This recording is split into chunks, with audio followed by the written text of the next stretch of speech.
لله نحمده ونصلي على رسوله الكريم أما بعد فقد قال الله تعالى في القرآن المجيد أعوذ بالله من الشيطان الرجيم بسم الله الرحمن الرحيم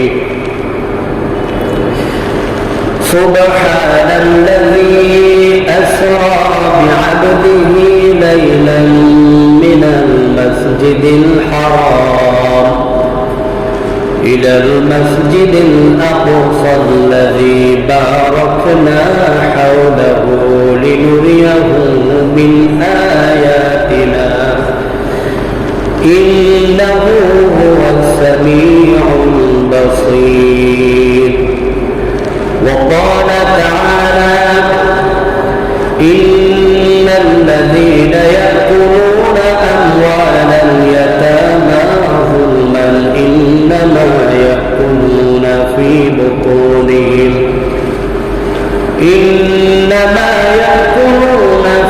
بطونهم نارا وسيصلون سعيرا وقال النبي صلى الله عليه وسلم لا يقبل الله إلا طيبا إن الله طيب لا يقبل الله إلا طيبا إلى آخر أو كما قال النبي عليه الصلاة والسلام اللهم صل على محمد وعلى آل محمد كما صليت على إبراهيم وعلى آل إبراهيم إنك حميد مجيد اللهم بارك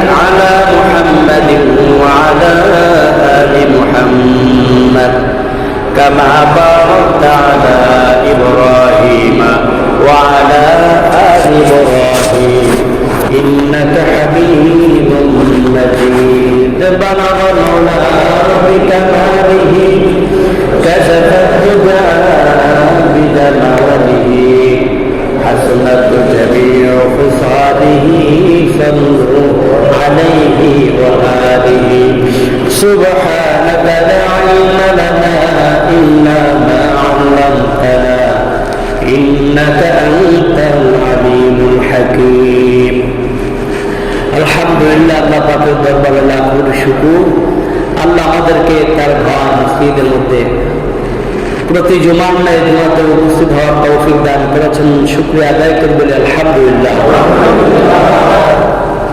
আমরা মেরাজের ধারাবাহিক আলোচনা করতে যাচ্ছিলাম আজকে আমাদের পর্ব নম্বর 2 বিগত জুমার আগের জুমায় আমরা বলেছিলাম আল্লাহ রাসূলকে 3 জন ব্যক্তি সালাম দিয়েছিলেন সেই 3 জন কারা প্রথম জন হযরত ইব্রাহিম আলাইহিস সালাতু ওয়াস সালাম দ্বিতীয় জন হযরত মূসা আলাইহিস সালাতু ওয়াস সালাম তৃতীয় জন হযরত ঈসা আলাইহিস সালাতু ওয়াস সালাম নবীজি বলেন জিবরাইল আমাকে এই 3 ব্যক্তির পরিচয় দেওয়ার পর বোরাকের উপর চড়ে আমরা সামনের দিকে যাচ্ছিলাম সামনের দিকে যাওয়ার পর আমি দেখলাম কিছু সংখ্যক নারী পুরুষ যাদের পরনে লেংটি পরনে কি ছিল লেংটি পরা কিছু নারী পুরুষদেরকে আমি দেখলাম তারা কি জানি খাচ্ছে আমি ভালোভাবে লক্ষ্য করে দেখি যে তারা জাহান্নামের আগুনগুলো খাইতেছে বলেন নাউযুবিল্লাহ আরো জোরে বলেন জাহান্নামের আগুন খাইতেছে নবীজি বলেন আমি অবাক হয়ে জিব্রাইলকে প্রশ্ন করলাম ও ভাই জিব্রাইল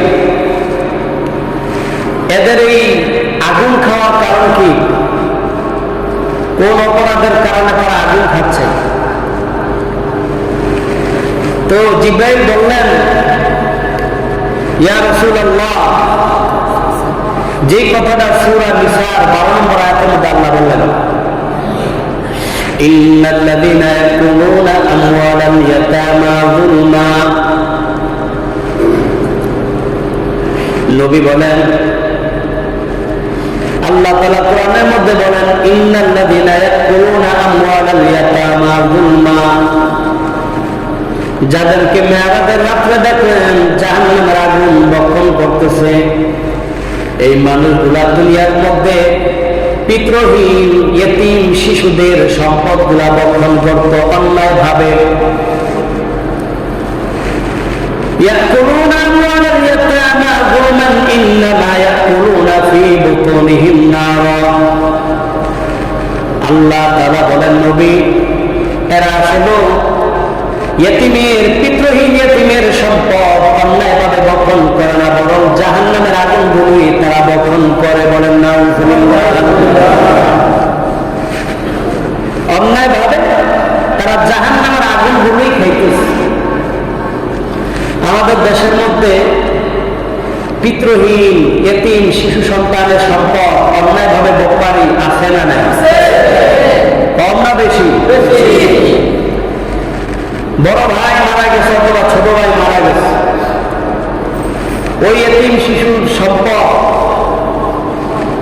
আপনার অধীনে থাকলে আপনি তাদের বালক হওয়ার আগ পর্যন্ত, প্রাপ্তবয়স্ক হওয়ার আগ পর্যন্ত তাদেরকে তাদের সম্পদ দ্বারা আপনি চালিয়ে যাবেন। প্রাপ্তবয়স্ক হওয়ার পর তাদের সম্পদগুলো বুঝাইয়া দিবেন। এটা কোরআন আইন, ইসলামী শরীয়ত আইন। আপনি উভয় অবস্থায় আত্মসাৎ করলেন, অন্যায়ভাবে বক্ষণ করলেন। তো নবীজি বলেন, মেরাজের রাত্রে আমি ভ্রমণ করে দেখলাম যে মানুষগুলা জাহান্নামের আগুন খাচ্ছে। আল্লাহ কোরআনে সেই কথাই বললেন, ফী বুতুনিহিম নারা, তারা জাহান্নামের আগুন খায়। তারা যারা এতিমের মা দুনিয়ার মধ্যে অন্যায়ভাবে বক্ষণ করত। আল্লাহ বলেন, ওয়াসায়াসলাউনা সাঈরা, অচিরেই তারা জাহান্নামের জ্বলন্ত আগুনের মধ্যে নিক্ষিপ্ত হবে। বলেন নাউযুবিল্লাহ। অন্যায়ভাবে খাদ্য আহরণ করা আল্লাহ তাআলা কোরআনে নিষেধ করেছেন, নবীজি হাদিসের মধ্যে নিষেধ করেছেন। অন্যায়ভাবে কার সম্পদ ভক্ষণ করার পরিণতি কি জানা দরকার আছে না নাই? আল্লাহ প্রথমে কোরআনে বললেন, সূরাতুল বাকারা 168 নম্বর আয়াতের মধ্যে, ইয়া আইয়ুহান নাস কুলু মিম্মা ফিল আরদি হালালান তাইয়্যিবা ওয়া লা তাত্তাবিউ খুতুওয়াতিশ শাইতান ইন্নাহু লাকুম আদুউম মুবিন। আল্লাহ বলেন, দুনিয়ার মানুষদেরকে, হে দুনিয়ার মানুষ, কুলু মিম্মা ফিল আরদি হালালান তাইয়্যিবা, আমি আল্লাহ দুনিয়ার মধ্যে যত হালাল খাবার দিয়েছি, হালাল রিজিক দিয়েছি, সেগুলা থেকে তোমরা ভক্ষণ করো। ওয়ালা তাত্তাবিউ খুতুওয়াতিশ শাইতান, তোমরা হালাল ভক্ষণ করার ক্ষেত্রে শয়তানের পদাঙ্ক অনুসরণ করো না। অর্থাৎ হালালকে পরিত্যাগ করে তোমরা হারাম যদি খাও, এটা শয়তানের পদাঙ্ক অনুসরণ করে তোমরা হারাম খাইলা। জানোনি তোমরা শয়তানকে? এই শয়তান হচ্ছে জাহান্নামের লিডার, যাকে বলা হয় ইন্নাহু লাকুম আদুউম মুবিন। কারণ এই শয়তান তোমাদের মুমিন বান্দাদের জন্য স্পষ্ট শত্রু। মুমিনদের স্পষ্ট শত্রু, তার নাম হচ্ছে ইবলিস। আল্লাহ বলেন, এই ইবলিসকে তোমরা তার পদাঙ্ককে অনুসরণ করো না। এখন আমাদের দেশে আল্লাহর নির্দেশিত হালালটাই কি আমরা বেশি খাচ্ছি, না শয়তানের পদাঙ্ক অনুসরণ করে হারামটাকে ভক্ষণ করতেছি? বলেন, হারামের সংখ্যা কম না বেশি? এই জন্য বলেন, ইয়েতিমের মাল হালাল না হারাম? সবাই বলেন, হালাল না হারাম? বৈধ না অবৈধ? অবৈধ। ইয়েতিমের সম্পদ ভক্ষণ করা যাবে না। আল্লাহ কোরআনের এই সূরা বাকারার 168 নম্বর আয়াতের মধ্যে, 88 নম্বর আয়াতের মধ্যে আবার বলেন, প্রথমে 68 নম্বর আয়াতের মধ্যে বললেন, তোমরা জমিন থেকে আমি আল্লাহ যে সম্পদ দিয়েছি তার থেকে হালালটা খাও, অন্যায়ভাবে তোমরা হারামটা খেও না। প্রথমে ইয়েতিমের কথা বললাম, অন্যায়ভাবে যে কোনো মানুষের সম্পদ ভক্ষণ করতে পারেন আপনি। আল্লাহ বললেন যে কাহারও নেই, প্রথমে ইয়েতিমের কথা, তারপরে বললেন যে কাহারও অন্যায়ভাবে সম্পদ ভক্ষণ করা যাবে না। আল্লাহ সূরাতুল বাকারা 188 নম্বর আয়াতের মধ্যে এটা একটু স্পষ্ট করে বলেন, ওয়ালা তাকুলু আমওয়ালাকুম বাইনাকুম বিল বাতিল। আল্লাহ আয়াতের মধ্যে বলেন তোমরা পরস্পরের সম্পদকে অন্যায়ভাবে বিল বাতিল মানে বাতিল ভাবে অন্যায়ভাবে ভক্ষণ করবা না, খাবা না। এখন আমাদের দেশের মধ্যে অন্যায়ভাবে ভক্ষণ করার জন্য ওয়াতুদু বিহা ইলাল হুক্কাম, আদালতের দ্বারস্থ করে মিথ্যা মামলা দিয়া অন্যের সম্পদ জব্দ করে, আছে না নাই? আল্লাহ বলেন ওয়াতুদু বিহা ইলাল হুক্কাম, এই দুনিয়ার মানুষ তোমরা আদালতের দ্বারস্থ করিও না। একজন মানুষের সম্পত্তির কোনো গোড়া এটা খুঁজে পাওয়া যায় না, দলিল প্রমাণাদি নাই, ওই মানুষটা একটু সরল সোজা দলিল প্রমাণাদি দেখাতে পারে না, আপনি তার বিরুদ্ধে তার সম্পদটাকে ভোগ করার জন্য, দখল করার জন্য উপযুক্ত কিছু কথা সাজায় গুছায় নিছেন, কিছু কাগজপত্র সাজায় গুছায় নিছেন, ওই লোকটাকে আদালতের কাজ করে নিয়ে তারপরে আপনি এমন ভাবে উপস্থাপন করলেন সে আদালত আপনার পক্ষে রায় দিতে বাধ্য। কি বলেন? কারণ এমন ভাবে আপনি উপস্থাপন করছেন, কিছু কাগজপত্র দেখাইছেন, আদালত আপনার পক্ষে রায় দিতে বাধ্য। মূলত জমিনটা ওই ব্যক্তি, কিন্তু আপনি মিথ্যাভাবে এটাকে শক্তি প্রয়োগ করে কাগজের মাধ্যমে, দলিল প্রমাণাদির মাধ্যমে, কথার বাক্যতা দিয়ে ছলছাতুরি করে আপনি এটাকে আদালত পর্যন্ত নিয়ে গেছেন। নবীজি বলেন ও আমার সাহাবারা, তোমরা যদি আমার কাছে এমন ব্যক্তির সম্পদ নিয়ে আসো যে ব্যক্তি প্রকৃতপক্ষে সম্পদের মালিক, কিন্তু তারপরও আমি যেহেতু মানুষ, আমারও তো একটা রায় আছে, আমি তো তোমাদের অনেক কথাই বিশ্বাস করে ফেলি, তোমরা যদি কারো মূল মালিকের কথাটাকে ঢাকনা দিয়া তোমরা কিছু কাগজপত্র রেডি করিয়া মিথ্যা কথা দিয়ে আমার কাছে আসো, আর যদি মালিকানা দাবি করো, আমি নবী তো সেই দিকে রায় দিব, তোমাদের পক্ষেই তো রায় দিব, আমি তো জানবো না কি সত্য কি মিথ্যা। অতএব তোমরা যদি মূল মালিকের, আসল মালিকের বিষয়টা গোপন রাখিয়া মিথ্যাভাবে আমি নবীর রায়টাকে যদি তোমার পক্ষে নিতে চাও, কিয়ামতের ময়দানে মনে করবা তুমি আমি নবীর রায়টা নিলা না, তুমি জাহান্নামের আগুনের টুকরাই গ্রহণ করে নিলা। নাউযুবিল্লাহ। তুমি মূল মালিকের বিষয়টাকে ঢাকনা চাপা দিছো, জানো, তারপর এসে আমার কাছে এমন ভাবে উপস্থাপন করছো আমি নবী মানুষ হিসাবে একটা রায় দেওয়া লাগে। অতএব তোমার কথা আমি দেখলাম তুমি কথাও বলছো সেরকম তোমার কথার মতো অনেক জাদু আছে, তুমি সব চাতুরি বাক্যটা দিয়া ওই মূল মালিকের তুমি কথা বক্তব্য দিয়া কিছু প্রমাণাদি দেখাইয়া তার দূরে সরাইয়া দিয়া তার জায়গাটা দখল করলা। নবীজি বলেন মূলত তার জায়গা দখল করলা না, তুমি জাহান্নামের মধ্যে তোমার জন্য একটা অংশকে, জাহান্নামের একটা টুকরাকে তুমি গ্রহণ করে নিলা। বলেন নাউযুবিল্লাহ। আরো জোরে বলেন নাউযুবিল্লাহ। এটাই বলতেছেন আল্লাহ, ওয়াতুদলু বিহা ইলাল হুক্কামি লিতাকুলু ফারিকা। আল্লাহ বলেন তোমরা আদালতের দ্বারস্থ হও যাতে করে তোমরা ওই ব্যক্তির প্রিয়দাংশ বা একটা অংশ তোমরা ভোগ করতে পারো। এত সম্পদ ওই ব্যক্তির, এই সম্পদগুলো তাকে একা খাইতে দিব না। ওই ব্যক্তিকে কোনোভাবে মামলা দিয়া ফাঁসানো যায় কিনা, যদি ফাঁসানো যায় তাহলে আল্লাহ বলেন এক অংশ অথবা একটা প্রিয়দাংশ তার ভোগ করা সম্ভব। আল্লাহ বলেন মিন আমওয়ালিন নাস ওয়া আনতুম তাআলামুন, তোমরা জানো যে তার মালিক তুমি নয়, আগেও এটার মালিক তুমি ছিল না, ওই ব্যক্তি মালিক ছিল, তারপর তুমি তাকে ছল চাতুর দিয়ে আপনার সম্পদ থেকে প্রিয়দাংশ ভোগ করার জন্য জানার পরও তোমরা তাকে আদালতের দ্বারস্থ করছো, জেলবন্দি করছো। আল্লাহ বলেন খবরদার, তোমরা এই যে জেলবন্দি করলা, যে সম্পদটুকু তোমরা বিনিময় করলা, আসলে তোমরা ওই ব্যক্তির সম্পদ গ্রহণ করলা না, আমি আল্লাহ জাহান্নামের একটা অংশকে তোমরা গ্রহণ করে নিলা। বলেন নাউযুবিল্লাহ। এটা তো কোরআনের আয়াত, একটু হাদিসের মধ্যে দেন। قال رسول الله صلى الله عليه وسلم আল্লাহ নবী বলেন না ইয়াদখুল জান্নাতা লাহমু নাবাতা মিনা সুহদি, একটা মানুষ তার দেহটা হয়েছে হারাম বস্তু দ্বারা, হারামের দ্বারা তার দেহের গোশত হয়েছে, রক্ত হয়েছে। নবী বলেন না ইয়াদখুল জান্নাতা, জান্নাতে যেতে পারবে না ওই দেহটা যে দেহটার মধ্যে হারাম গোশত রয়েছে, হারাম রক্ত রয়েছে। কিভাবে হারাম গোশত হয়, হারাম রক্ত কিভাবে হয়? নবী বলেন মিনাস সুহতি, হারাম সম্পত্তি ভোগ করার মাধ্যমে ওই দেহটার মধ্যে হারাম গোশত এবং হারাম রক্ত জন্ম নেয়।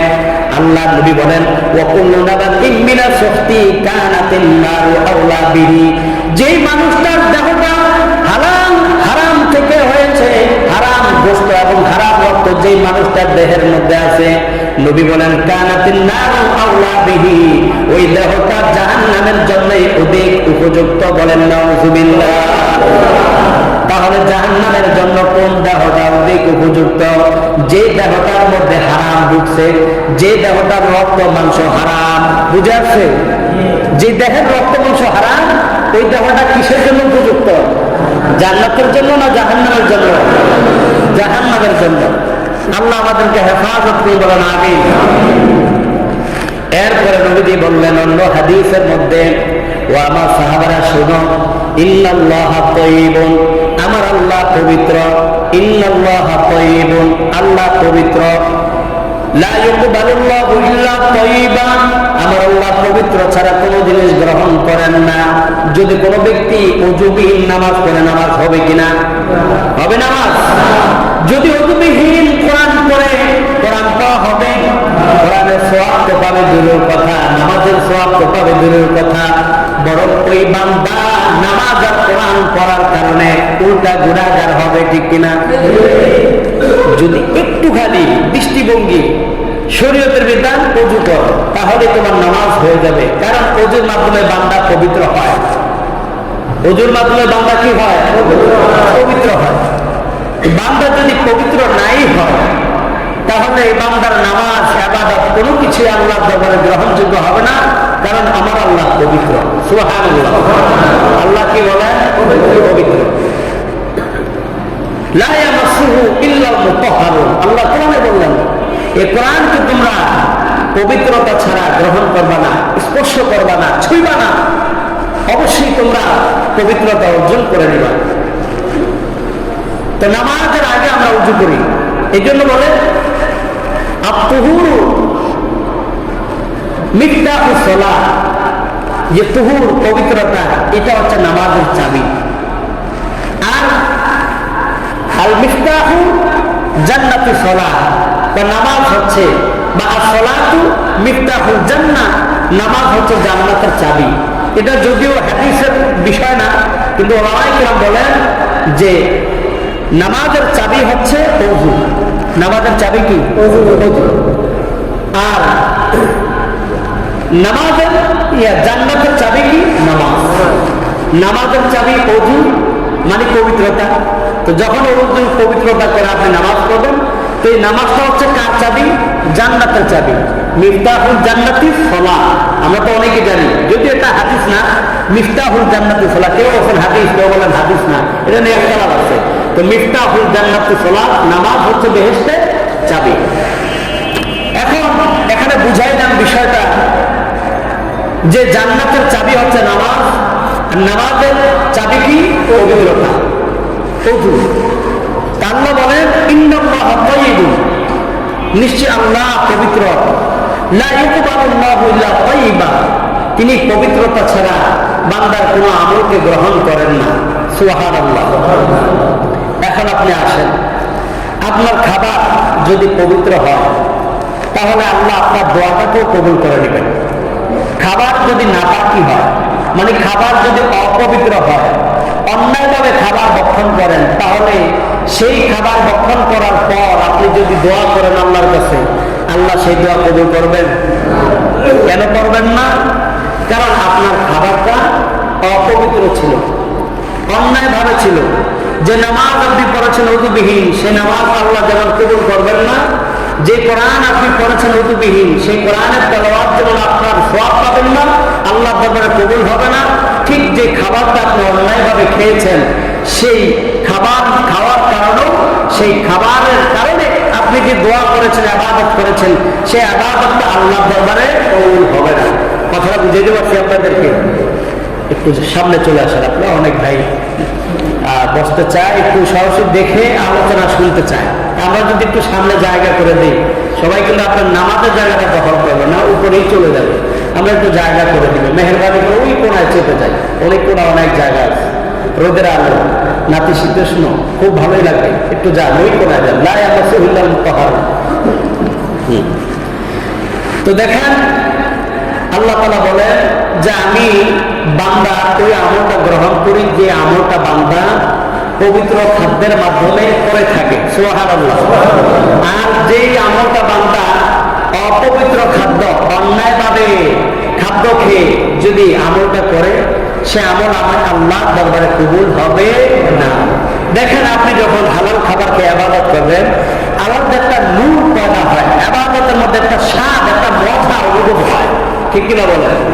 আর যদি আপনি অন্যায়ভাবে হারাম খাবার খেয়ে আসছেন, আপনাকে হারাম কখনো ইবাদতের স্বাদ মজা বুঝাইবে না, বরং সে আপনাকে ইবাদত থেকে দূরে রাখবে। কথা বলেন ঠিক কিনা? হারাম খাবার আপনাকে ইবাদত থেকে দূরে রাখে, আর হালাল খাবার আপনাকে ইবাদতের দিকে ঠেলে দেয়। সুবহানাল্লাহ। এই জন্য আল্লাহ আমাদের সকলের খাবারকে হালাল করে দেন, বলেন আমিন। নবীজি হাদিসের মধ্যে বলেন, দেখেন বারিশতারা সাওবান বিআশরাতি দারাহিমা, এক ব্যক্তি কাপড় ক্রয় করেছে 10 দিরহামে। কয় দিরহামে বলেন? 10 দিরহামে কাপড় ক্রয় করার পর ওয়াফিহি দিরহামুন হারামুন, তার মধ্যে 9 টাকা হালাল, 1 টাকা মাত্র হারাম। কয় টাকা হারাম? 1 টাকা হারাম।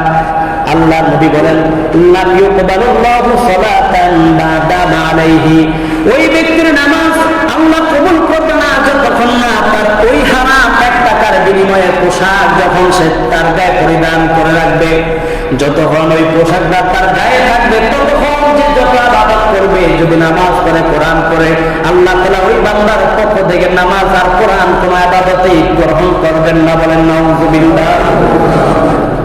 কথা বুঝে আসছে? আপনি 9 টাকা হালাল, 1 টাকা হারাম, তাহলে 10 টাকা দিয়ে একটা কাপড় ক্রয় করেছেন, ওই কাপড়টা আপনার শরীরের মধ্যে আছে। নবী বলেন ওই শরীরের মধ্যে কাপড় যতক্ষণ থাকবে, আর কাপড় নিয়ে তুমি যত আমল করবা, যত ইবাদত করবা, একটাও আল্লাহ তাআলা কবুল করবেন না, বলেন নাউযুবিল্লাহ। আরো বুঝেন হারাম খাবারের কি প্রতিফল, আরো বুঝেন। হযরত আলী রাদিয়াল্লাহু তাআলা আনহু মতান্তর হযরত আবু বকর, হযরত আলী রাদিয়াল্লাহু তাআলা আনহু তার একজন গোলাম ছিল, গোলাম, ওই গোলাম প্রতিদিন হযরত আলী খাবারটা পরিবেশন করে দিতেন। যখন তিনি আমিরুল মুমিনিন ছিলেন, তখন খাবার পরিবেশন করার পর খাবার খাওয়ার আগে তার খাদেমকে জিজ্ঞেস করতেন, ও খাদেম, এই খাবার কোত্থেকে আনছো, কিভাবে সংগ্রহ হলো, জোগাড় হলো? খাদেম সব কিছু বলতেন, হালাল হলে তিনি খাবারটা গ্রহণ করতেন। ঘটনাক্রমে একদিন হযরত আলী অনেক ক্ষুধা, ওই ক্ষুধার কারণে তিনি খাদেমকে জিজ্ঞাসা করার সুযোগ পান নাই, সাথে সাথে একটা লোকমা তিনি গ্রহণ করে ফেললেন। খাদেম বললেন, আমিরুল মুমিনিন, আপনি তো প্রতিদিন আমাকে খাবার পরিবেশন করার পর জিজ্ঞেস করতেন খাবার খাওয়ার আগে, এই খাবারটা কোত্থেকে আমি সংগ্রহ করেছি, কিভাবে আমি ব্যবস্থা করেছি, কিন্তু আজকে তো আপনি জিজ্ঞেস করলেন না। হযরত আলী বললেন, আমার প্রচুর ক্ষুধা, এই জন্য আমি জিজ্ঞেস করি নাই কোন খাবার কোত্থেকে সংগ্রহ করেছ। তিনি বললেন, খাদেম বললেন, হুজুর, আমি যখন কাফের ছিলাম, কাফের অবস্থায় আমি কুফরি কালাম করে এক ব্যক্তির রোগ আমি সারিয়ে দিয়েছি, এই জন্য কুফরি কালামের কারণে, তার রোগটা সারার কারণে সে আমাকে আর বিনিময় দেয় নাই, দিতে ভুলে গেছে। এখন মুসলমান হওয়ার পর সে আমাকে ওই বিনিময়টা দিছে খাবার, যার কারণে আমি খাবারটা আপনাকে খাওয়াইতেছি। হযরত আলী বললেন, তাড়াতাড়ি তুমি পানি আনো, পানি নিয়ে আনার পর তিনি মুখের মধ্যে এইভাবে আঙ্গুলটা ঢুকাই দিয়েছেন। আঙ্গুল ঢুকাই দেওয়ার পর পেটের ভিতরে যত খাবার ছিল সব তিনি বমি করে ফেলাই দিয়েছেন। হযরত আলীকে খাদেম জিজ্ঞেস করলেন, হুজুর এক লোকমা মাত্র খাবার, এটার জন্য আপনাকে এত পেরেশান হওয়া লাগলো কেন? আপনি এভাবে খাবার বমি করে সব ফেলে দিলেন কেন? হযরত আলী বললেন, ও খাদেম তুমি কি জানো না আমি আল্লাহ রাসূল থেকে শুনেছি লা ইয়াদখুলুল জান্নাতা জাসাদুন গুযিয়া বিল হারাম, যার দেহের মধ্যে হারামের একটা অংশ প্রবেশ করবে ওই জান্নাত ওই দেহটা জান্নাতের জন্য হারাম হয়ে যায়। বলেন নাউযুবিল্লাহ। ওই দেহটা জান্নাতের জন্য হারাম হয়ে যায়। আমি নবীর সাহাবী হয়ে আমি চাই না আমার এই দেহটা জান্নাতের জন্য হারাম হয়ে যায়, জাহান্নামের জন্য আমার দেহটা হয়ে যাক, আমি চাই না। হযরত আলী সাথে সাথে বমি করে তিনি সব খাবারগুলো এইভাবে তিনি ফেলে দিলেন। সুবহানাল্লাহ। কি ছিল তাদের তাকওয়া? যাদের ব্যাপার আল্লাহ নবী জান্নাতের সুসংবাদ দিয়েছেন, আল্লাহ তাআলা আমাদেরকে তাদের মতো জীবন যাপন এবং তাদের আমলগুলো আমাদেরকে গ্রহণ করার তৌফিক দান করুন। আমিন। এরপরে নবী বলেন অন্য হাদিসে, قال النبي صلى الله عليه وسلم من أخذ شبرا من الأرض ظلما, যে ব্যক্তি জমিন থেকে অন্যায়ভাবে কার জমিন অন্যায়ভাবে এক বিঘত আত্মসাৎ করলো, এক বিঘত এইভাবে নিয়ে গেল, আল্লাহ নবী বলেন ফাইন্নাহু ইউতাওয়াকুহু তাওয়াকা ইউতাওয়াকু মানে গলায় ঝুলিয়ে দেওয়া, ফাইন্নাহু ইউতাওয়াকুহু ইয়াওমাল কিয়ামাতি মিন সাবঈ আরদিনা, আল্লাহ নবী বলেন কিয়ামতের দিন 7 তবক জমি এক বিঘত পরিমাণ এইভাবে 7 তবক জমি আল্লাহ তার গলার মধ্যে ঝুলিয়ে দেয়। বলেন নাউযুবিল্লাহ। দুনিয়ার মধ্যে এক বিঘত নিছেন, হয়তো একটু আরাম পেয়েছেন, নবী বলেন অপেক্ষা করো উম্মত, কিয়ামতের ময়দানে এরকম এক বিঘত পরিমাণ 7 জমিনের নিচে যত মাটি আছে ওই পরিমাণ মাটি সহকারে জমিনটা তোমার গলার মধ্যে ঝুলিয়ে দেওয়া হবে। বুঝে আসছে? যদি কারো এক বিঘত বা এক হাত বা পরিমাণ আরো বেশি আরো কম, যদি কারো সম্পদ আপনার এরকম অন্যায় ভাবে আত্মসাৎ হয়ে থাকে অথবা নিয়ে গেছেন, ওই ব্যক্তির কাছে ক্ষমা চান, তাকে অথবা বিনিময় দিয়ে দেন বা আপনি তার কাছে ক্ষমা চান। না হয় লা ইয়াহিল্লু মালু লিল মুসলিমিন ইল্লা বিতিবিন নাফসি মিনহা, কোন ব্যক্তি মাল আপনার জন্য ততক্ষণ হালাল হবে না যতক্ষণ না আপনি তার সন্তুষ্ট চিত্ত ছাড়া আপনি তার মালটাকে ব্যবহার করেন, ভোগ করেন, কারণ সে ব্যক্তি এই মাল ভোগ করার উপর খুশি না। কথা বুঝে আসছে? আমরা কিন্তু অনেক সময় বিভিন্ন অনুষ্ঠানের জন্য টাকা চাই, মানুষ কিন্তু বাধ্য হইয়া মানে নারাজ হয়ে আপনার বাসায় ফেলা যায়, অথচ সে কিন্তু খুশি না। আপনি যা চেয়েছেন তাই দিচ্ছে। বিভিন্ন ভাবে দেখবেন আমাদের দেশের মধ্যে আছে না নাই বলেন, মানুষ খুশি হইয়া দেয় নাই কিন্তু জোর করে দিচ্ছে, এরকম সংখ্যা কম না বেশি? নবী বলেন লা ইয়াহিল্লু মালুন লিল মুসলিমিন, কোন মুসলমানের মাল তোমার জন্য হালাল হবে না ইল্লা বিতিবিন নাফসি মিনহা, যতক্ষণ না তার সন্তুষ্ট চিত্ত ছাড়া তুমি তার এই মালটাকে ভোগ করো। আল্লাহ আমাদেরকে হেফাজত করে বলেন আমিন। এখন আমি স্মরণ করায় দিলাম, বুঝেন আমার আলোচনা থেকে আমি স্মরণ করায় দিলাম, যদি আপনি চিন্তা করবেন যে আসলে কি আমার অধীনে এরকম কারো সম্পদ আছে কিনা, এক বিঘত বা এক হাত বা তার চেয়ে বেশি, তাহলে হয় মরার আগে, যেহেতু এখনো জীবিত আছেন, মরেন নাই, মরার আগে আপনি তার থেকে ক্ষমা চেয়ে নেন। আবার না দিয়ে একটা নয়া করেন না, খুব তাড়াতাড়ি ক্ষমা করেন দিলাম কিন্তু এইবার হবে একবার, ঠিক আছে? তো সুন্দর সাবলীল ভাষায় যদি তার থেকে ক্ষমা চেয়ে নিতে পারেন তাহলে আশা করা যায় সেই ক্ষমা করলে আমার আল্লাহ আপনাকে ক্ষমা করে দিবে। নয় হয় কিয়ামতের ময়দানে সব চায় বলতে আপনি দিয়ে করবেন না, টাকা নাই কিছু নাই, ন্যাক আমল যা আছে ওটাই দিবেন, আর কতটুকুই বা ন্যাক আমল নিয়ে যাবেন? কথা বোঝেন নাই? জীবনের শেষ বয়সে আবাদত ধরলে তাহলে কতটুকু ন্যাক আমল করা যায়? কি বল? শেষ বয়সে যদি আবাদত ধরেন কতটুকু ন্যাক আমল নিয়ে কবরে যাওয়া যায়? যৌবন বয়সের যুবকদেরকে আমি অনেক উপদেশ দেই যে যুবক ভাইরা যৌবন বয়সটার হিসাব দেওয়া লাগবে। যদি ন্যাক আমল এখন করো তো আল্লাহ শেষ বয়স এটা ধারা চালু রাখবেন, অসুস্থ হয়ে গেল আল্লাহ চালু রাখবে। সুবহানাল্লাহ। এখন বৃদ্ধ বয়সে লাগে একটা ওই আরেকজনের হাতে ভর দিয়ে আমরা বুঝতে ঢুকি, হতে যাই, আছে না নাই? হ্যাঁ, এই জন্য জীবন থাকতে আমরা সকলেই যাদের কাছে যারা আমাদের কাছে সম্পদ পায় আমরা যেন তাদের থেকে ক্ষমা চায় নিতে পারি, অর্থ দিয়ে তাদের যদি কিছু অর্থ চায় অর্থ যেন দিয়ে দিতে পারি, অথবা যারা আমাদের কাছে এরকম সম্পদ যাদের কাছে আমরা পাবো যদি আপনি ক্ষমা করে দেন, কারণ আল্লাহর জমিন হাত টু বাই হাত হয়ে কিন্তু আসতেছে। এটা একটা অ্যাভেলেবেলের মতো, আপনার হাতে আপনার বাবা ছিল, এখন আপনার হাতে আসছে, আপনি মারা যাবেন আপনার সন্তানের হাতে এই জমিন এসে পড়বে, আপনার সন্তান মারা যাবে তার সন্তানের হাতে জমিন এসে পড়বে। দেখেন, চিন্তা করেন, আমার এই জমিন পূর্বের পুরুষরা খাইতে খাইতে আমার হাতে আসছে, তাই না? কিন্তু এটা যতটুকু আল্লাহ দিয়েছেন এতটুকু হালাল ভাবে যদি বক্ষণ করে এর বিনিময়ে আল্লাহ আমাদেরকে জান্নাত দান করবে। আর যদি হারাম ভাবে বক্ষণ করি তাহলে এটার হিসাব পাই টু পাই কিয়ামতের ময়দানে দিতে হবে। অথচ জমিনটা আমার যে উদ্দিন করলাম, মালিকানা করলাম, এই জমিনটা কি আমি নিয়ে কবরে যেতে পারছি? কথা বলেন, এটা রেখেই গেলাম, এটার থেকে আর কি ভোগ করলাম? কতটুকু ভোগ করলাম? যতটুকু ভোগ করেছে অতটুকুর মালিক আমি, যেটুকু রেখে গেছে ওটার মালিক আমি না। একজনের 10টা বাড়ি, আপনি যে ঘরে থাকেন ওটার মালিক আপনি, বাকিটির মালিক তো আপনি না। আপনি তো সব ঘরে ইউজ করেন না, সব ঘরে থাকেন না। আপনি যে পোশাকটা পরছেন ওটার মালিক আপনি, আপনার আলমারি চোখের বড় পোশাক ওটার মালিক আপনি না। ওই অর্থের মালিক আপনি, ওই সম্পদের মালিক আপনি, যে সম্পদকে আখিরাতের জন্য অগ্রিম প্রেরণ করেছেন। সুবহানাল্লাহ, ওই সম্পদের মালিক আপনি। কারণ আপনি কবরে গেলে দেখা পাবেন কার সাথে? অগ্রিম দানের সাথে। যে টাকা তোর ব্যাংকে জমাইয়া আমার লাভ হয় নাই, যে পরিমাণ তোর ব্যাংকে না জমাই আমি আখিরাতের ব্যাংকে জমাইছি, আজকে মৃত্যুর পরে কেউ আমার পরিচয় দেয় না, আপনজন সব দুনিয়াতে রয়ে গেছে, তোমার অগ্রিম দান করার কারণে তুমি আমার সাথে এসে মোলাকাত করছো।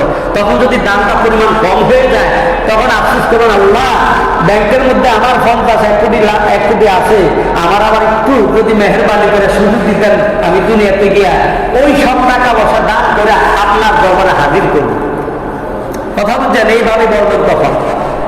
তো যাই হোক, দুনিয়াতে থাকা অবস্থায় মরণের আগেই যাতে আমরা আমাদের সম্পদ যা অন্যায়ভাবে আমরা গ্রাস করেছি এগুলো যেন তার হকদারের কাছে পৌঁছায় দিতে পারি, অথবা তার চেয়ে ক্ষমা চেয়ে নিতে পারি। বলেন আমিন।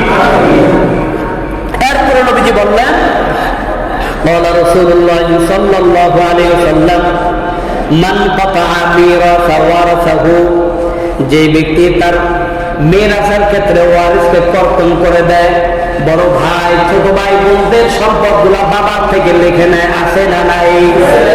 ওই ছোট ভাই বোন তার বাবা আমার থেকে ওয়ারিসের সম্পত্তি থেকে বঞ্চিত হয়ে যায়, সে একাই সব কিছু বাপ মারে কোনোভাবে ব্ল্যাকমেল করে সম্পদগুলো লিখে নেয় বড় ভাই অথবা যে কোনো এক ভাই, সম্পত্তিগুলো সব নিজের নামে লিখে নেওয়ার পর নবী বলেন, মান কাতাআ মিরাস ওয়ারাসাহু, যে বান্দা নাকি তার আপনজনের ওয়ারিসটাকে কর্তন করে দিয়েছে, আল্লাহ নবী বলেন কাতাআল্লাহু মিরাসাহু মিনাল জান্নাহ, ওই বান্দা আসলে দুনিয়া ওই ভাইদের ভাই বোনদের ওয়ারিসকে কর্তন করে নাই, সে নিজের জান্নাতের মধ্যে যে ওয়ারিস ছিল ওই ওয়ারিস থেকে সে নিজেকে কর্তন করে জাহান্নামী বানায় নিছে। নাউযুবিল্লাহ। চিন্তা করছেন? বাবা মার ব্ল্যাকমেল করে সম্পদ নিয়ে নিছেন, ছোট ভাই বোনদেরকে আপনি ঠগাইলেন, ঠগাইয়া নবীজি বলেন তুমি যে ঠগাইছো আসলে তারা ঠগে নাই, ঠকছো কে? তুমি ঠকছো, কারণ তুমি জান্নাতের ওয়ারিস হওয়া থেকে তুমি নিজেকে কর্তন করিয়া দিছো। বলেন না নাউযুবিল্লাহ? আর যারা বলেন নাউযুবিল্লাহ। আল্লাহ আমাদেরকে হেফাজত করুন, বলেন আমিন। সবগুলো পয়েন্ট আমি হাদিসগুলো অনেক কষ্ট করে বাছাই করে আপনাদের সামনে বলছি, একটাও কিন্তু আমার আপনার বিরুদ্ধে যায় নাই, সব আমাদের জন্য উপদেশ আর নসিহত হিসাবে সবগুলো আপনাদেরকে আমি বলেছি, ঠিক কিনা বলেন? আমার রাসূল উম্মতের যা যা ফায়দা হবে, উম্মত কোন কোন কাজ করলে জান্নাতি হবে, হাসরের ময়দানে কঠিন হিসাবের ময়দান থেকে হিসাব থেকে সে বেঁচে যাবে, এই এই বিষয়গুলো আমার রাসূল বলেছেন, সেগুলো আমি আপনাদেরকে এখন বলে জানিয়ে দিলাম। আমল করবেন তো আপনার জান্নাত আপনি পাবেন, আমল করবেন না তো আপনি জান্নাত থেকে বঞ্চিত হলেন, জাহান্নামকে আপনি ওয়াজিব করে নিলেন। বলেন নাউযুবিল্লাহ। আমি এই হাদিসগুলো কেন টানলাম? কারণ নবীজি বলেন আমি মেরাজের রাত্রে গিয়ে দেখি যে যারা এতিমের পিতৃহীন এতিম সন্তানদের মাল অবৈধভাবে ভক্ষণ করেছে, তারা আসলে দুনিয়াতে ওই সম্পদ ভক্ষণ করে নাই, ইয়াকুনা ফি বুতুনিহিম নারা, বরং জাহান্নামের আগুনগুলো তারা ভক্ষণ করেছে। বলেন নাউযুবিল্লাহ। এই প্রেক্ষাপটকে কেন্দ্র করে, এই কন্ডিশনকে কেন্দ্র করে আমি অনেকগুলো হাদিস আর আয়াত বলেছি। এখন আমি আবার মেরাজের ধারাবাহিক সিরিয়ালে যাচ্ছি। এরপরে নবী বললেন, আমি হযরতে জিবরাইল আমাকে নিয়ে যায় সামনের দিকে, যাওয়ার পর হঠাৎ আমি কিছু মানুষদেরকে দেখলাম, যে মানুষগুলোর সামনে দুটা পাতিল রাখা। মানুষগুলা বলতেন নারী এবং পুরুষ। এই নারী পুরুষদের সামনে দুটা পাতিল রাখা, একটার মধ্যে রান্না করা গোশত, আরেকটার মধ্যে কাঁচা দুর্গন্ধ গোশত। একটার মধ্যে রান্না করা গোশত, আরেকটার মধ্যে কাঁচা দুর্গন্ধ গোশত। আমি ধারে গিয়ে একটু ভালোভাবে লক্ষ্য করলাম। নবী বলেন, আমি তাকাইয়া বড় অবাক হয়ে গেলাম। আমি দেখলাম যে তারা রান্না করা গোশতটা খায় না, বরং দুর্গন্ধ ওই কাঁচা গোশতটা তারা খাইতেছে। আমি জিবরাইলকে বললাম, ও ভাই জিবরাইল, এটার কারণ কি? জিবরাইল বলেন, ইয়া রাসূলুল্লাহ, এরা হচ্ছে ওই সমস্ত মানুষ যারা দেখি তাদের ঘরে হালাল বিবি রাখার পর অন্যায়ভাবে নাপাক মহিলাদের সাথে জিনা করত। ঘরের মধ্যে হারাম বিবি রাখিয়া অন্য নারীদের সাথে জিনা করে, আছে না নাই? নবী বলেন, আল্লাহ তাআলা কোরআনের মধ্যে বলেন, আয-যানিয়াতু ওয়াজ-যানি ফাজলিদু কুল্লা ওয়াহিদিন মিনহুমা মিআতা জালদা। এখন আনমেরিড কোন ছেলে এবং মেয়ে যদি জিনাহের মধ্যে লিপ্ত হয়, আনমেরিড, কোরআনে বলছে তাদেরকে 100টা দৌড়াঘাত দাও। সরকার বলছে, কে বলছে বলেন? সবাই বলেন সরকার। আমাদের মহান মালিক বলছেন কোরআনে যে 100টা দৌড়াঘাত দাও। প্রথমে ছিল দেশান্তর করে দাও, তো দেশান্তর করার ক্ষেত্রে কেউ বলেন দেশান্তর না করলেও হবে, 100টা দৌড়াঘাত দিলেই হয়ে যাবে। এখন বিবাহিত নারী পুরুষের ক্ষেত্রে কি বিধান? এটা তো অবিবাহিত নারীদের বিধান বলছে। বিবাহিত নারী পুরুষদের ক্ষেত্রে বিধান হচ্ছে, কোন বিবাহিত পুরুষ যদি কোন নারীর সাথে, বিবাহিত নারী হোক বা অবিবাহিত নারীর সাথে সে জিনা করে, ব্যভিচার করে, হাদিসের মধ্যে স্পষ্ট আছে তাকে সঙ্গে সার করো, তাকে একদম পাথর মেরে হত্যা করে দাও। বলেন নাউযুবিল্লাহ। যদি কোনো বিবাহিত মহিলা কোনো বিবাহিত পুরুষের সাথে বা অবিবাহিত ছেলের সাথে সে জিনা করে, ব্যভিচার করে, ইসলাম তাকেও বলছে তাকে সঙ্গে সার করে পাথর মেরে হত্যা করে দাও। বলেন নাউযুবিল্লাহ।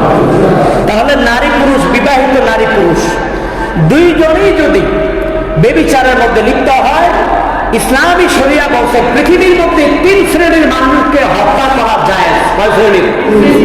1 নম্বর, যারা বিবাহিত নারী পুরুষ অবৈধভাবে জিনার মধ্যে লিপ্ত হলে তাদেরকে হত্যা করো। 2 নম্বর, যারা ধর্মান্তরিত হয়, মুরতাদ হয়ে যায়, ইসলাম থেকে যারা বের হয়ে যায়। আমাদের দেশের নাস্তিক মুরতাদ আছে না নাই? এই নাস্তিক মুরতাদ যারা বের হয়ে গেছে তাদেরকে ডাইরেক্ট হত্যা করে দাও। এটা ইসলামের বিধান। আমি কার বিধান বলতেছি? যদিও আমাদের দেশের আইন যারা নাস্তিক বলগারদেরকে হত্যা করেছে কিছুদিন আগে, তাদেরকে চিহ্নিত করে আমাদের রাষ্ট্রীয় আইন হচ্ছে তাদেরকে ফাঁসি দেওয়া। আমরাও বলতে চাই, যারা আমার নবীর বিরুদ্ধে গালিগালাজ করে, আমার নবীর ইজ্জতের উপর আঘাত দেয়, এই সকল নাস্তিক মুরতাদদেরও আমাদের রাষ্ট্রীয়ভাবে আইন পাস করা দরকার, তাদেরকে ফাঁসি দেওয়া হবে। ঠিক না? তাহলে ফাঁসির আইন আপনি এই দিক দিয়ে বাস্তবায়ন করলে এরাও যেমন ঠিক হয়ে যাবে, ওই দিক দিয়েও তাদেরকে আর হত্যাও করবে না। কারণ বিনা হত্যা কি দরকার? আমার রসুলের ইজ্জতের উপর আঘাত দিবে, যার দ্বারা আমরা সুপারিশ পাবো, যার সুপারিশ আমরা জান্নাতে যেতে পারবো না। যে নবী আমাদের প্রাণের স্পন্দন, দুনিয়ার সবকিছুর চাইতে যে নবীকে বেশি ভালো না বাসলে আমরা মুমিন ঈমানদার হতে পারবো না। আমার সেই নবীর উপর ইজ্জতের উপর আঘাত দিবে আর মুসলমান আঙ্গুল মুখে দিয়ে থাকবে, এটা কঠিন কালো নবীর আশেক উম্মত হতে পারেই না। আমাদের দেশের মধ্যে আইন করতে হয়।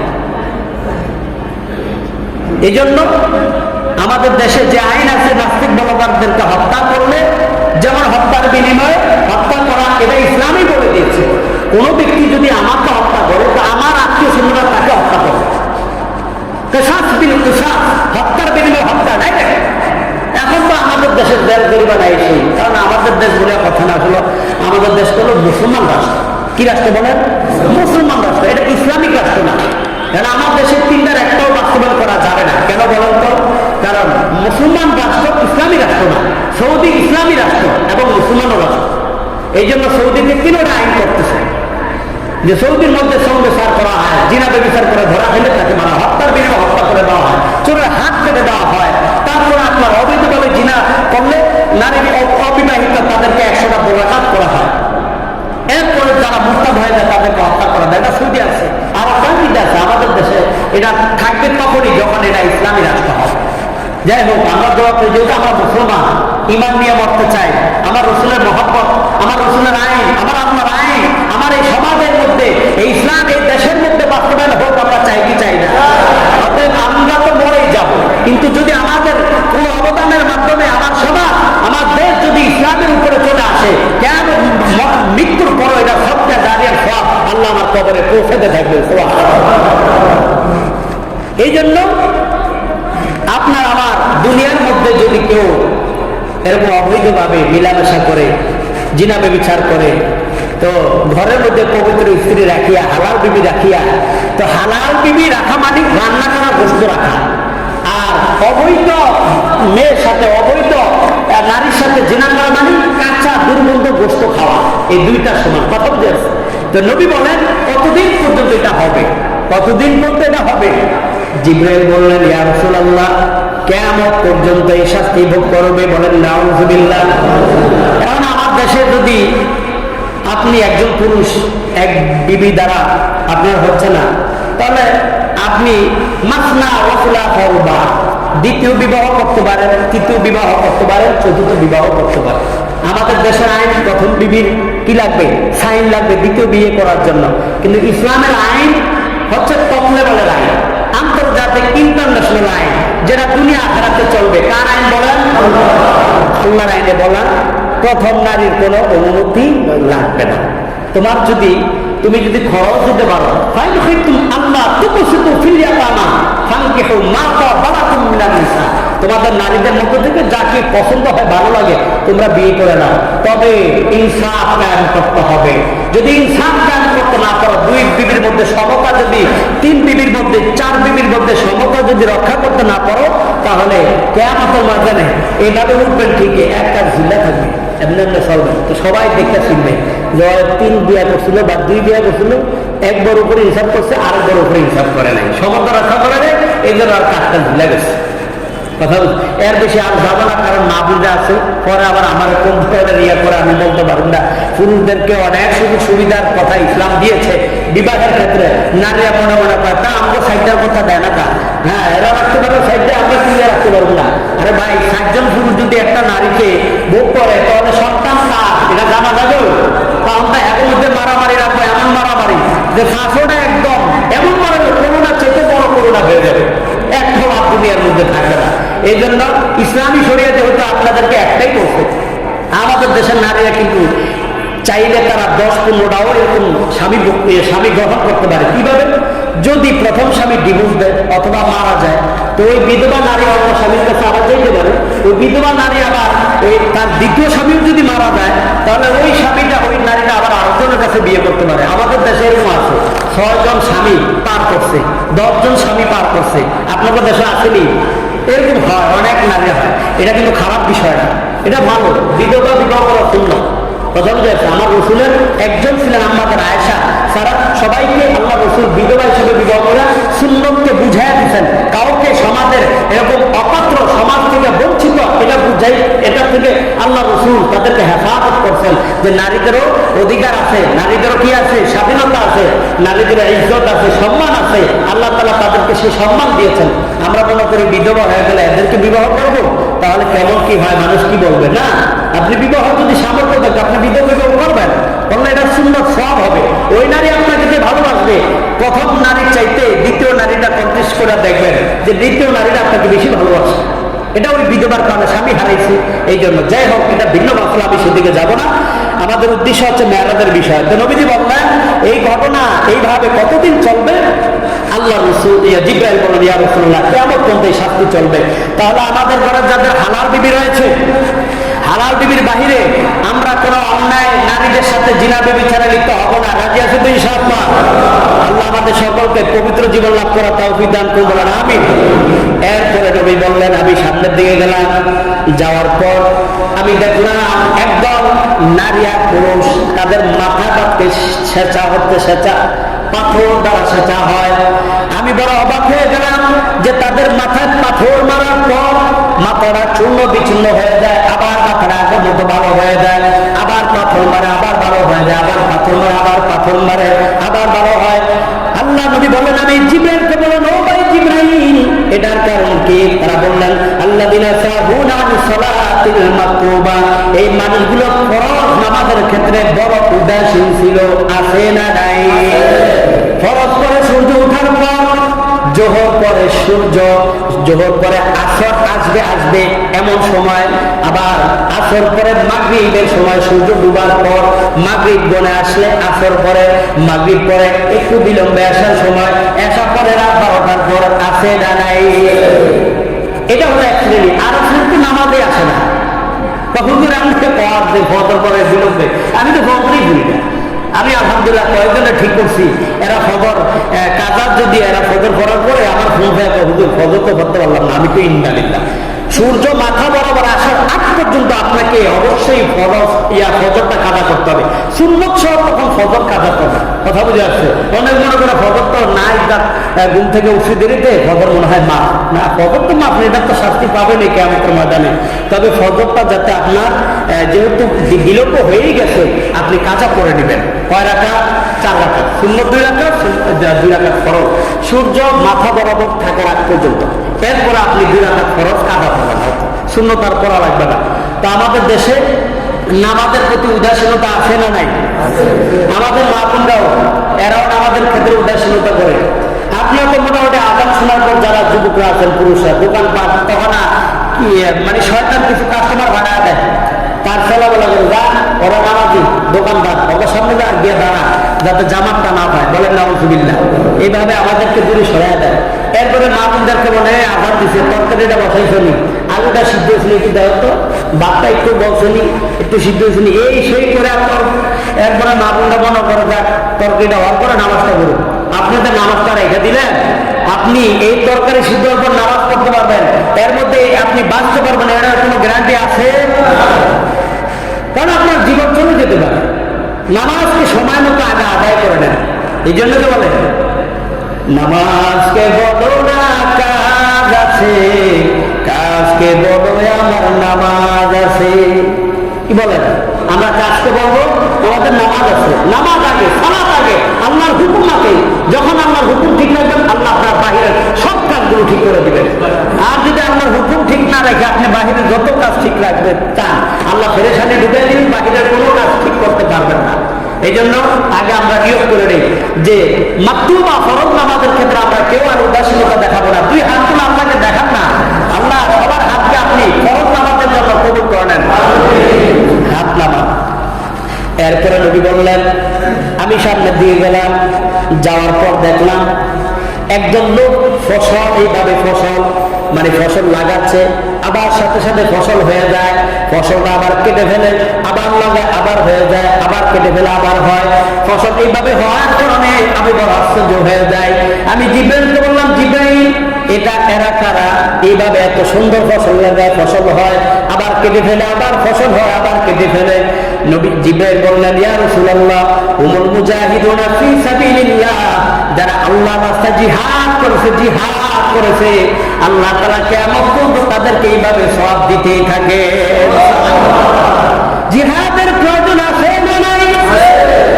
আমাদের দেশের মধ্যে বর্তমান তো কাদিয়ারি মুসলিম নামদারি, আমার নবীকে ওয়াফাত আমার নবীর কোরআনের আয়াত আল্লাহ সূরাতুল আহজাবের মধ্যে বলেন, মা কানা মুহাম্মাদুন আবা আহাদিন মিন রিজালিকুম ওয়ালাকিন রাসূলুল্লাহ ওয়া খাতামান নাবিয়্যিন।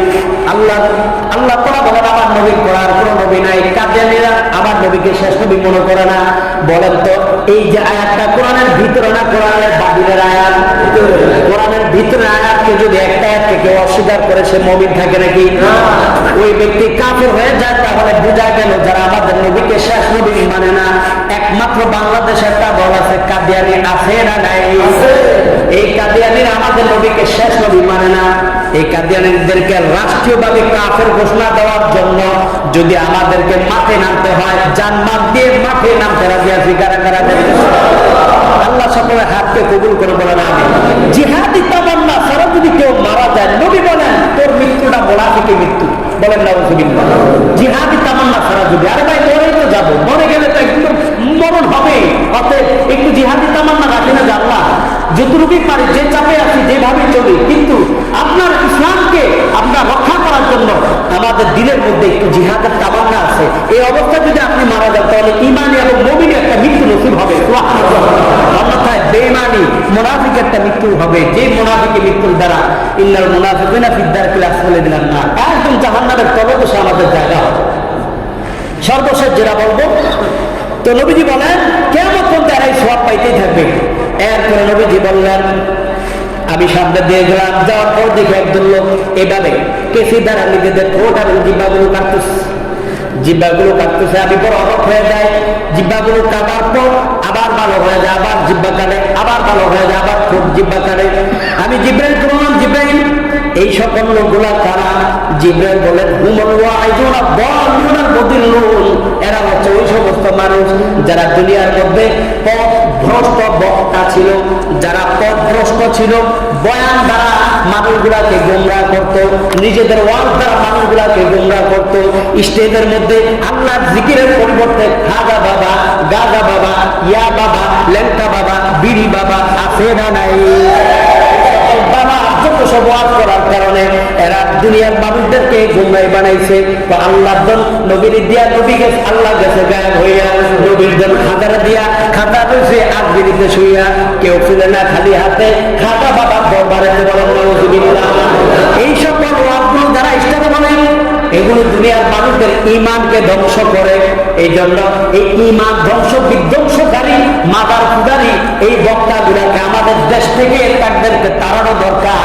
আমাদের দেশের মধ্যে তাদের ওয়াজগুলো বন্ধ করে ইসলাম এবং ঈমানকে আমরা রক্ষা করতে পারবো ইনশাআল্লাহ। এদেরকে অবশ্যই অচিরে বয়কট করতে হবে। আমাদের কমিশনার আছে আলহামদুলিল্লাহ, উনি ইসলাম প্রিয়, আলেম প্রিয়, সঠিকতার উপর তিনি আমল করেন।